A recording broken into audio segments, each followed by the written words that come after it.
Tout compte fait, Eric Revel, bonjour. Patrick, bonjour.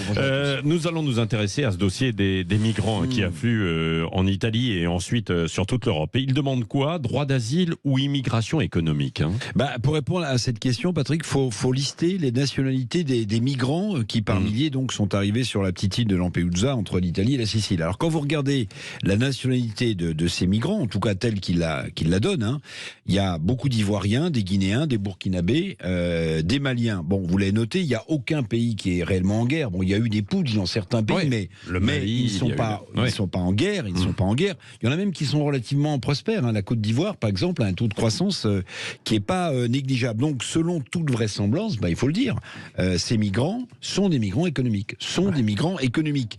Ce sont des hommes, vous l'avez vu aussi, très peu de femmes et d'enfants, qui, dans ces conditions, puisque sont des migrants économiques, ils devraient logiquement être déboutés du droit d'asile qu'ils demandent. Bon, alors la France doit s'honorer, évidemment, toujours, faut le dire, d'ouvrir cette possibilité d'un droit d'asile, mais un droit d'asile qui doit être réformé. Vous aimez les chiffres, Patrick? Je vais vous en donner deux. Le droit d'asile, c'est 2 milliards d'euros par an. 2 milliards d'euros par an en France pour traiter les dossiers. Et puis, je vous le rappelle aussi, un débouté du droit d'asile, en général, il reste dans le pays. Bon. Que ces gens fuient la misère ou des conditions difficiles et qu'ils veuillent trouver un travail en France, pourquoi pas. France ou en Europe. En Europe, mais oui, alors je dis en France ou en Europe parce que vous avez vu qu'à Menton, on vient d'ouvrir un endroit pour la PAF, pour la police des airs et des frontières, pour pouvoir traiter les migrants qui sont reçus en France pour les renvoyer en Italie. On verra si ça fonctionne. Donc en France ou en Europe. Et puis autre chiffre, parce que je vous le donne aussi, 2 milliards, c'est un chiffre rond qu'on peut bien retenir. C'est aussi ce que coûte le traitement de ce qu'on appelle les mineurs isolés. Vous savez, ces jeunes qui sont mineurs ou pas mineurs et qui viennent en France. 2 plus 2, ça fait quand même 4 milliards d'euros. Pour le traitement simplement des dossiers. Donc c'est quand même un sujet non négligeable. Quels sont les pays que choisissent ces migrants africains alors? Alors ça, c'est très intéressant. D'après les témoignages, ils choisissent en premier l'Allemagne, plutôt, la France, l'Angleterre, voire l'Espagne, mais pas l'Italie. L'Italie, c'est un transit pour eux. Il faut quand même le noter.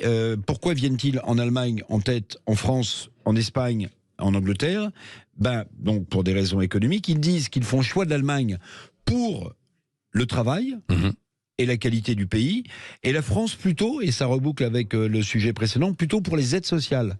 Donc c'est pas inintéressant. Et tout cela, Patrick, au moment où, vous le savez, une loi immigration va venir dans le débat parlementaire, avec quoi comme produit clé, si j'ose dire, la possibilité de délivrer des titres de séjour transitoires pour les métiers en tension. Oui, les fameux métiers en tension. Vous voyez, migration économique, métiers en tension, des images fortes contre ou pour l'immigration, avec une loi qui va être discutée en France. Oui, et puis un dernier mot au niveau européen, il y a un pacte asile et migration qui est en discussion. Pour l'instant, ça n'avance pas, notamment parce que les pays sont divisés.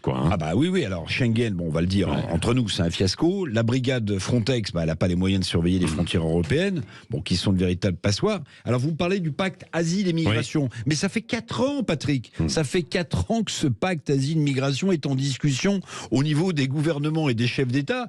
Donc il avance pas, alors sauf à rétablir des frontières nationales. Oui, la solution passe sans doute pour l'Europe, mais quelle Europe? Pour quelle solution? Et puis je vous le rappelle, les accords de Dublin, vous savez, qui permettent d'imposer des quotas de migrants suivant qu'ils sont arrivés en Espagne, en Italie ou en Grèce, ça aussi, ça ne fonctionne pas. Donc en réalité, tout compte fait, on est dans une impasse. Oui, et nous en reparlerons tout à l'heure probablement avec l'invité de Jean-Jacques Bourdin à 8h30. Jean-Jacques reçoit David Lisnard, c'est le maire de Cannes et puis c'est le représentant aussi des maires de France. Ce sera tout à l'heure à 8h30.